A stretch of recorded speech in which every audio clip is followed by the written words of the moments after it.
Who is this review for? If you're a person who said or thought one of the following things, this review is for you. I don't understand why Sword Art Online gets so much hate. Sword Art Online isn't that bad. Why do you keep watching a show you obviously hate?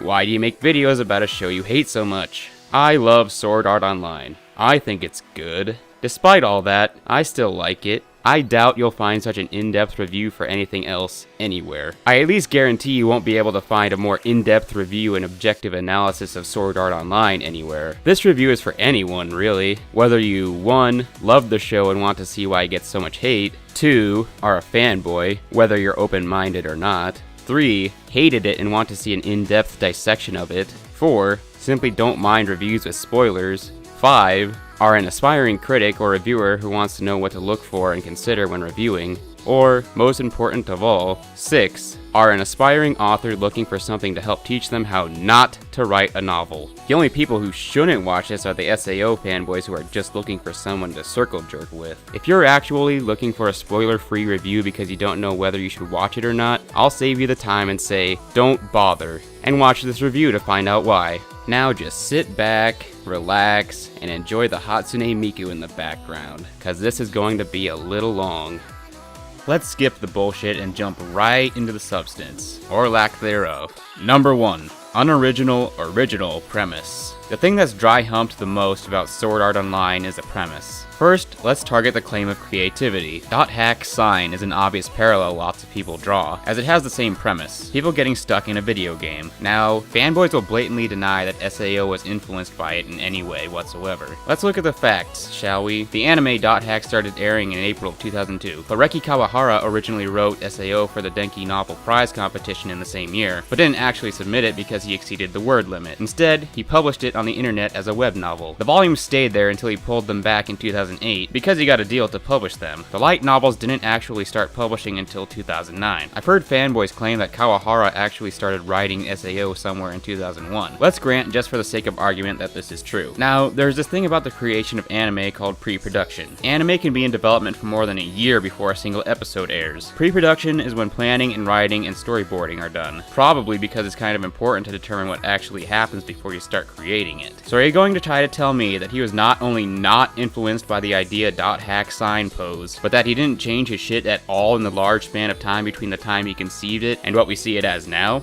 Alright, let's look at the idea itself. Getting trapped in a game where if you die for real. The game is a VR MMO RPG. If you kill people, your name turns yellow or red. There are guilds in the game who will kill people and steal their shit. There's this game called Ultima Online. Came out in 1997. When you killed people, your name would turn red and you could steal their shit. This made it legal for other players to kill you, and when you entered towns, guards would attack you and shit. Still think the premise is great, unique, and interesting? Stop dry humping it. That's not all there is to anime anyways. Now, the Aincrad world itself is indiscernible from your standard fantasy adventure shonen, except that it's a game instead of real life. The fact that dying in the game makes you die in real life only supports this. The game elements themselves are so pathetically integrated that it might as well have not even been a game at all. Let me show you this. What if you had started out in the world itself and they hadn't told you that it was a game? And what if there were no inventory panels and stat listings and terminology and shit? If they were removed, it would be hard to tell the difference. Alfheim is almost identical to the Aincrad world as well, just with a couple different gameplay mechanics added. There are also a variety of MMORPG things, or just game things in general, that either don't exist or, when translated into reality, come across as pretty fucking stupid and impossible to take seriously. For example, the idea of there being any kind of animosity towards beta testers? Completely retarded. Anyone who's actually played a video game knows how crucial beta testing is to eliminating glitches and exploits that break the game and make it fucking unplayable. This helps stem cheating. Therefore, the idea of a beater, combination of beta and cheater, is an insult to the intelligence of gamers everywhere. It's just a cheap excuse to make Kirito look like some kind of lone wolf, outcast, martyr guy. The first at that. You'll hear phrases like that a lot. Also, nobody thinks the idea of sharing an inventory is romantic. It's just an idea to shoehorn a game aspect into the idea of marriage. The show just uses a premise that people can connect with, and an interesting setup episode to convince people it's great before we even see what's actually deeper inside. It isn't great, nor is it original.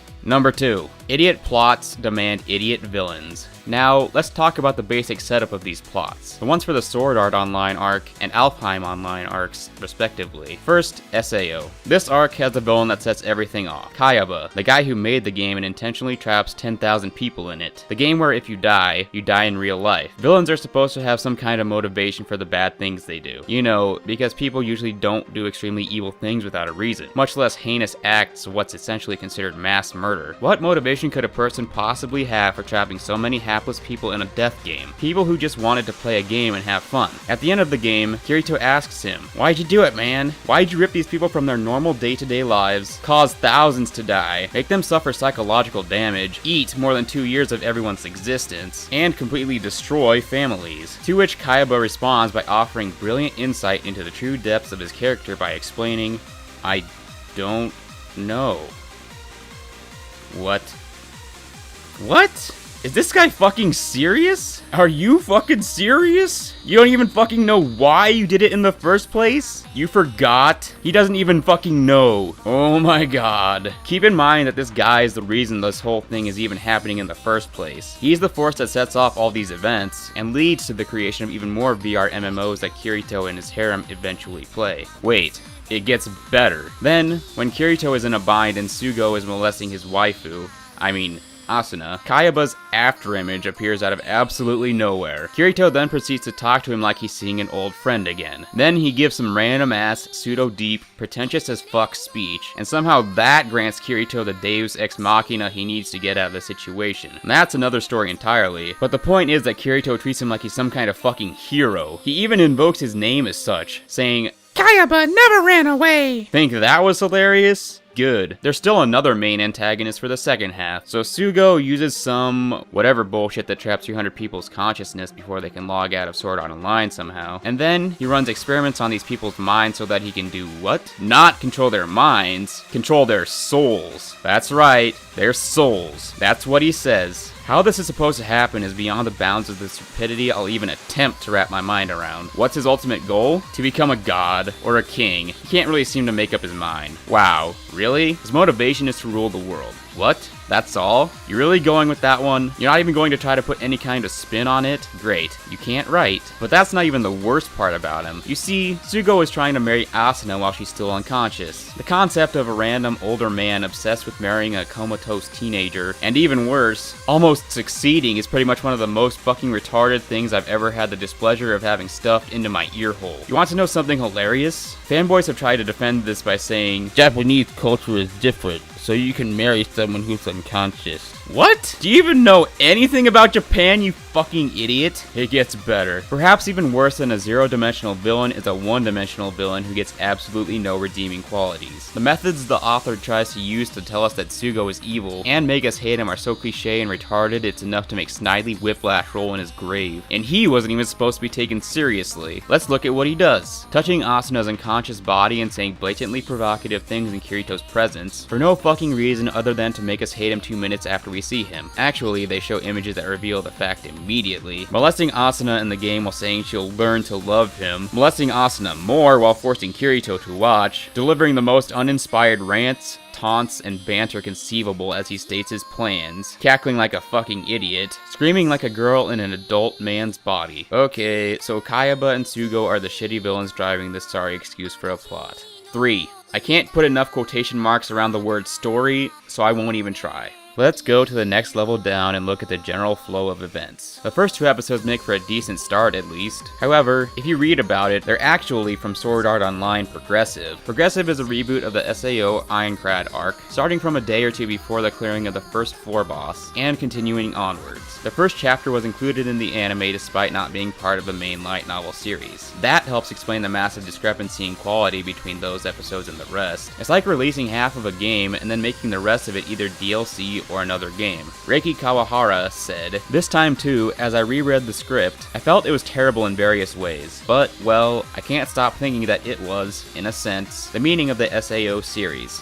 Laugh. he admits that Sword Art Online is shit. I guess he realized how shitty of a writer you have to be to actually implement tsunderes in your work. They may be popular among otaku, but they're quite awful from a writing point of view. Well, I don't know if Asuna becomes a tsundere again in Progressive, but she definitely isn't one in the first 2 episodes at least, which makes her sudden transformation into one later in the anime make no sense, because the rest of the anime follows the original light novels. So basically, he's rewriting Aincrad because he knows his original shit is garbage. He even admits it. Yet the fanbase still defends it rabidly. But anyway, the story. These intro episodes may have been the most solid, but they still weren't great. For one, Kawahara decided he still wanted to cling to the idea of beaters. Second, they announced an extreme laziness that 2,000 players died within the first month. The fact that they go to no effort to show any of this completely deflates the significance that this could have had, and is only the first of countless instances where the show downplays the significance that this is, in fact, a death game. It makes any tragedy of the event completely superficial, since we aren't shown this in any way. And then, the show consigns itself to an early grave, with random time skips and side story filler episodes that really don't serve any purpose other than to give our hero clad in black an opportunity to flaunt how much of a chick magnet he is, and show that he has all it takes to be the coolest dude in this world made up of zillions of pixels. What should have been a time for gathering comrades and developing characters, instead becomes a simple string of events to increase his harem and establish his Gary Stu-ness. The girls he wins don't have any purpose in the show later on except to make a brief cameo in the end to secure a harem ending. Admittedly, these episodes equip the viewer with some nice little details here and there about how the game world works, but these details have no relevance to the overall plot. So here's how the game works. Once the boss of a particular floor is defeated, it's gone forever. There are players that are the best and have the most experience that are called frontliners, who do exactly what you'd expect. Now, since they're on a mission to clear the game, there's not really any point for the low-level players to risk their lives in any way. They can just kind of fuck around and wait for the frontliners to clear it, which makes episode 3 completely retarded. Kirito joins a low-level guild for no reason other than that there's harem bait in it. Sachi is scared of fighting and scared of dying, and Kirito promises her that she won't die and that this guild will keep her safe. This convinces her to go out in the field and get killed in a trap, because he wanted to conceal his true level, for whatever stupid reason. So basically, his stupidity gets her and her guild killed because he's a stupid idiot. However, there's a silver lining here. This is the first and last time where Kirito makes a mistake. It's the only time where he's shown to not be absolutely perfect. Sachi's episode is also the only one that actually attempts to show that people in this game are scared of dying. Anyways, the time skips and irrelevant side stories help destroy the pacing, and it's finished off by the fact that there are so few episodes that actually contribute to the overall story that there might as well not even be one. You got episodes that are rom-com, slice of life, murder mystery, and forced drama. There's even a fishing episode stuffed in there that accomplishes even more nothing than most of them do, except I guess to be one of the many that beat how desirable Asuna is into your head, and how lucky Kirito is to have her as his main harem girl. Number 4. Plot holes, ass pulls, Deus Ex Machina, and other things that don't make sense. I have this part in my brain that has logic in it, and I cannot get rid of it. The show constantly contradicts itself in just about every way possible, characters included. So it's established in the very first episode that you can't feel pain. Actually, you can't feel anything, as the nerve gear intercepts every signal your brain sends to your body. The creator said that you could die in the game, but said nothing about enabling your actual physical senses. But then, characters go on to constantly react to stimuli as though they were actually in pain, and react to good tasting foods, like what sandwich Chan makes, and react to pleasure, like having an orgasm. You can't have pleasure without pain. Time to talk about some of the major specific instances of ass pulling and Deus Ex Machina in the show. From TV tropes, Deus Ex Machina is when some new event, character, ability, or object solves a seemingly unsolvable problem in a sudden, unexpected way. It's a form of ass pull that's specific to unwinnable situations. The story solves something in a way that leaves the viewer scratching their head and just generally extremely unsatisfied. An ass pull is exactly what you'd expect, when the writer literally pulls something out of their ass. I'm not going to try to nitpick out every little thing that makes no sense, just the bigger ones. I'll also save some for when I'm talking about Kirito himself, because a large number of them revolve around him. Yui is a walking Deus Ex Machina, a plot device whose ability to resolve unsolvable situations continually increases as the series progresses. The only possible illusion that she has any sort of abilities at all is when she reveals that she knows some things that she really has no business knowing in the first place, and some nonsense about people's hearts. But that's it. So we're in this dungeon following yet another side story that yet again has absolutely nothing to do with the overall plot, but the author couldn't figure out a better way to force certain things to happen, so here we are. All we know about Yui so far is that she somehow was able to identify when this chick laughs for the first time, and that she has amnesia, for plot convenience purposes, and because the show is really original. Continued in part 2.